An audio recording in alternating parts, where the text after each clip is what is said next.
Thank you very much, Ahmed, talking about what Shape Security can do.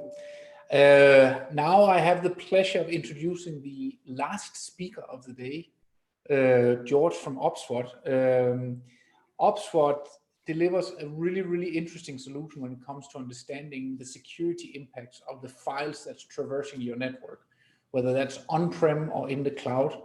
You know, files continue to be a very, very big security issue in organizations. Malware infections that we have seen in the last couple of months have very much been the result of people opening a file that was not supposed to be opened, or malicious file.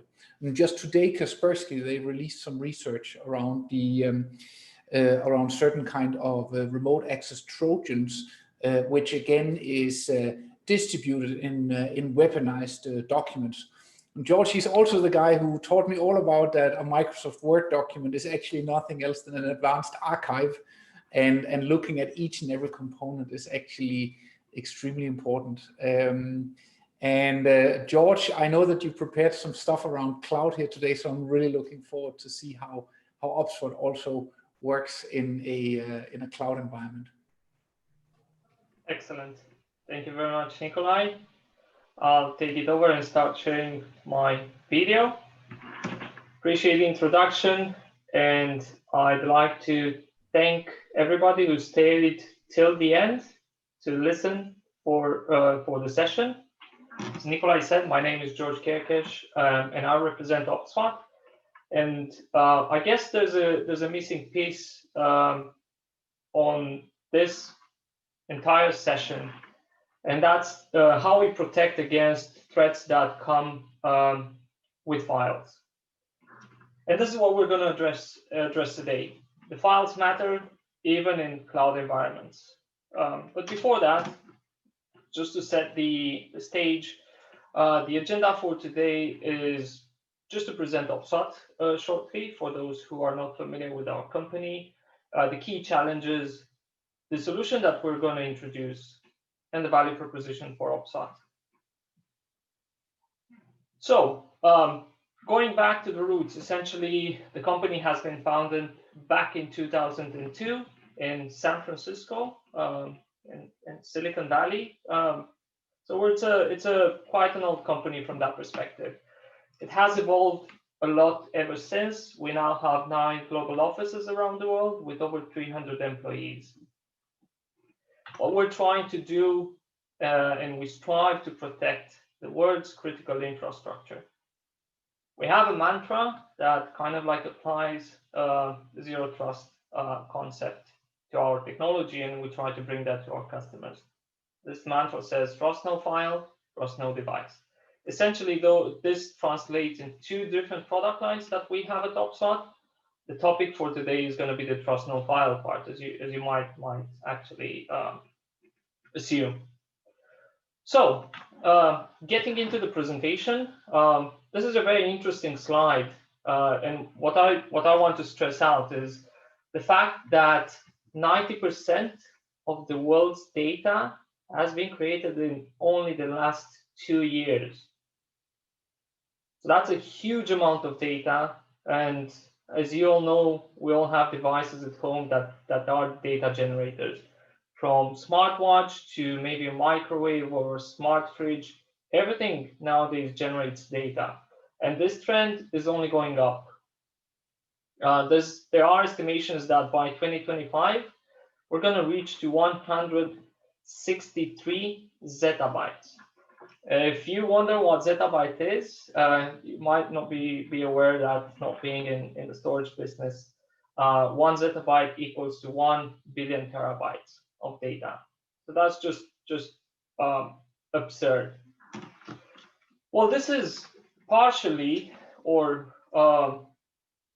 it has a big, the cloud adoption has a big take on this one. By the end of 2021, there are assumptions that almost 83% of enterprises' workload will be in the cloud one way or another. As you can see on the right, 3 main vendors share 65% of that market. And obviously, as we said, the adoption for those vendors just goes up. But even if the data is stored in the cloud, the data still needs to be available, scalable, has to be durable, compliant, and last but not least, multi-platform integrated. We've seen in the past presentations that customers are adopting more and more multiple cloud platforms. And this also requires solutions that are working with multiple cloud platforms. Obviously, having data stored in cloud environments has some challenges. It's not, everything is not very nice and easy for organizations that move to the cloud. So there are a couple of risks. The major one is obviously malware. There are multiple threat vectors. The one we're going to focus on today is weaponized productivity files. Those productivity files that help a business run are the ones that are most of the times exploited in malicious intents.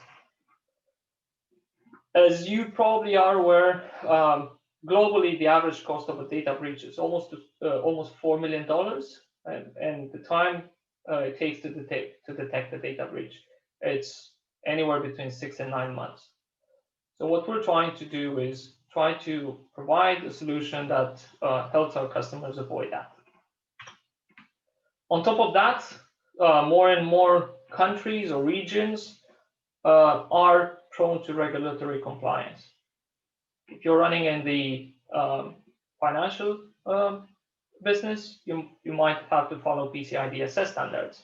That comes with a specific fine value if security is breached.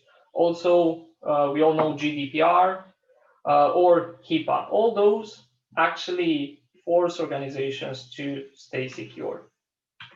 So as I said, this data exchange that runs all the businesses is also an attack surface for different organizations. So there will be advanced zero-day malware that evades existing technologies that are maybe detection-based. The known threats rapidly increase. There are critical vulnerabilities that are being exploited in zero-day attacks, or just sensitive data might just leak out. So everything has to be somehow secure. So OPSWAT provides content security and visibility into the data and files. We help stay secure against different kinds of exposures, and we safeguard the data. How do we do that? Well, we do that through a platform that's called Meta Defender. And I just want to spend some time here so you can have an understanding of how complex the platform is, but at the same time, there's a plenty of solutions that we can provide in helping secure different file upload channels in an organization by taking advantage of those technologies that are provided by the platform. I'm going to speak about each of those technologies, and I'm going to provide you some examples of what each technology does. So the first one is multi-scanning. Essentially, we have the ability of combining a number of different antivirus engines in scanning the files at the same time. We combine anywhere from 8 to 35 different AD engines in making sure that we push detection rates close to 100%. Obviously, this helps our customers take advantage of different detection methods that are present in the AV vendors that we work with, anywhere from signature-based detection all the way to maybe machine learning and AI-powered detection. So this is a pure detection-based technology. You can see a screenshot from the platform of how this looks like. There's a list of 10 AV engines here. The ones on red are the ones that are actually capable of detecting this infection. There are some of the names there that are quite big who were not able to detect this infection. This shows the power of multi-scanning. The second technology that kind of compensates the limitations of multi-scanning is deep CDR.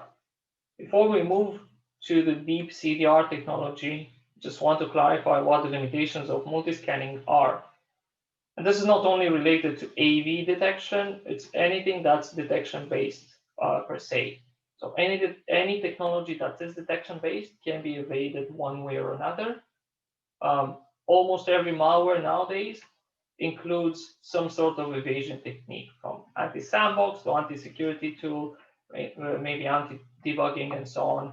There is a way to bypass a security control that is based on detection.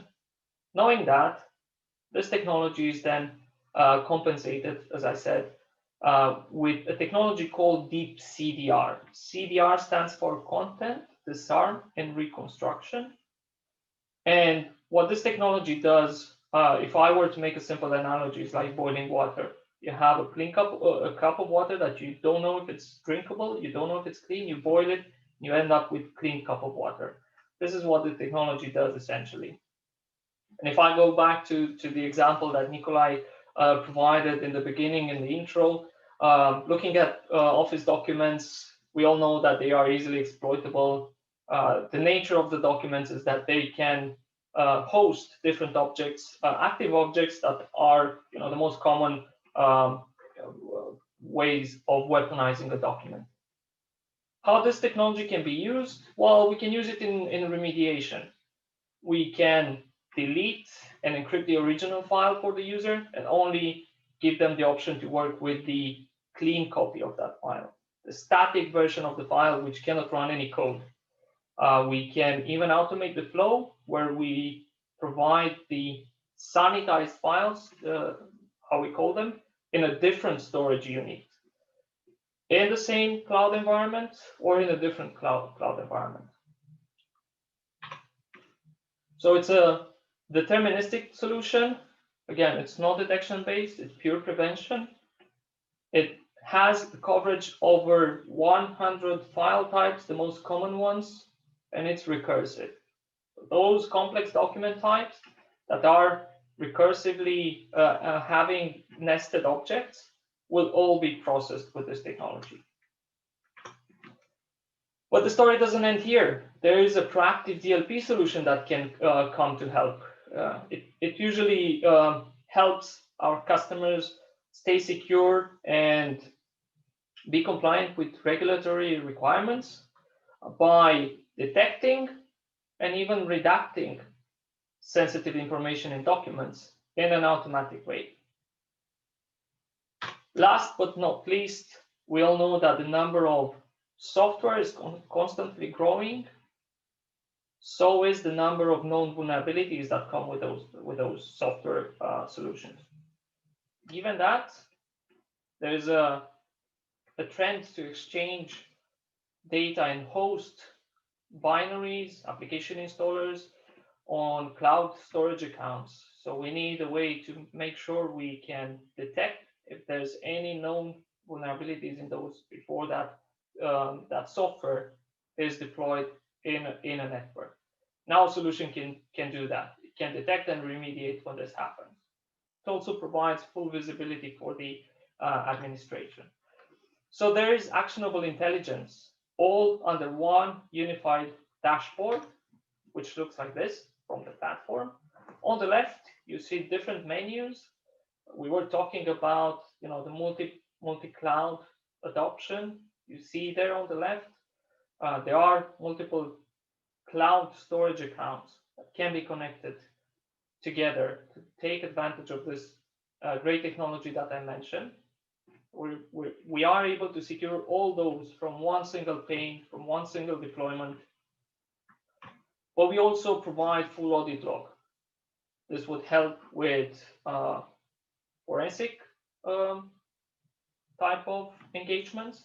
It will help with audits, and everything can be aggregated under or correlated by an existing CM solution that might be run by our customers. Full reporting is possible. Scheduled reporting or real-time protection is available for the system, depending on the preferred option. And this brings me to the integrations.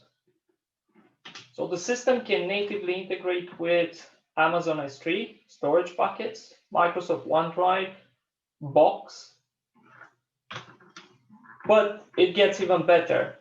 It can also secure local storage accounts, the likes of Dell EMC or anything that is using the SMB protocol or even Cloudian.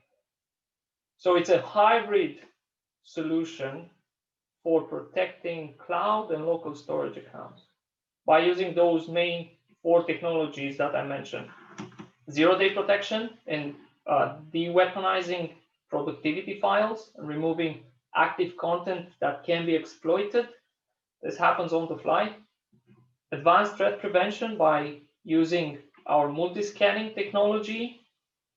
Compliance risk mitigation by using our proactive DLP and vulnerability engine that's able to detect known vulnerabilities and exposures from binaries that are shared or stored on those storage accounts. So the OPSWAT advantage, as I said, malware prevention using those technologies that I mentioned, compliance and risk mitigation using the DLP, and we can also address data at risk through our file-based vulnerability assessment. It's very easy to deploy. It has an enhanced user experience where you can take advantage of the actionable intelligence, everything under one single dashboard. Automated reports can be scheduled and notifications go out. One-click processing option, so you have an option to request an on-demand scanning from the platform. And if time allows, I will be able to show you a quick demo of that.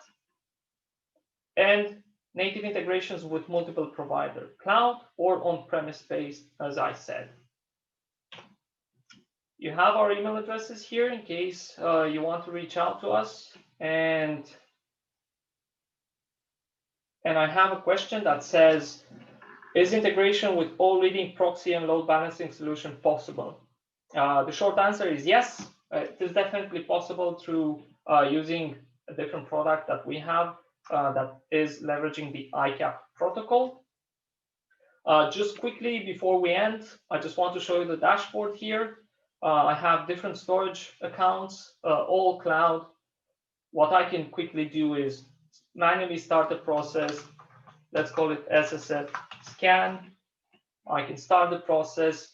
This is going to scan all my Box storage accounts. If I just go here, you would see there's 13 files pending. They quickly get picked up and scanned. And at the end, I'm going to be presented with a report that I can take from the reporting page under the specific account that I wanted to scan. This is going to be shown quickly here. And I think that was it. If there are any questions, I'll be hanging around the lounge area, and feel free to approach me, and I'm happy to answer any questions that you might have. Thank you, and have a great rest of the day. Bye-bye.